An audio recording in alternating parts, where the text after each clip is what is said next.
Finally আমাদের সেই কাঙ্ক্ষিত বীজ শশার বীজ বপন করা হইতেছে। তবে এই বীজ বপন করার ক্ষেত্রে কিছু নিয়ম আমাদের অনুসরণ করতে হবে। সেই নিয়ম এখন আমাদের সামনে বলবে আমাদের এই ভাই। বলেন, বীজ নাগানের শশা বীজ নাগানের কিছু নিয়ম কানুন আমাদেরকে বলেন।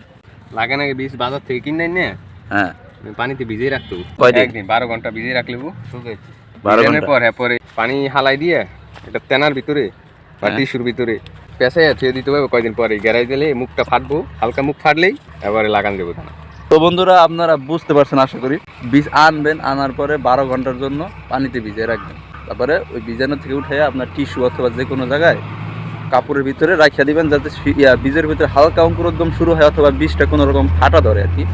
ওই মুহূর্তে আইনে আপনারা এখানে লাগাই দিবেন।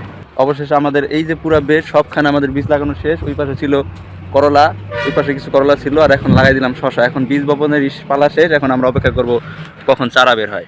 চারা বের হলে অবশ্যই আপনাদেরকে দেখাবো। ওকে।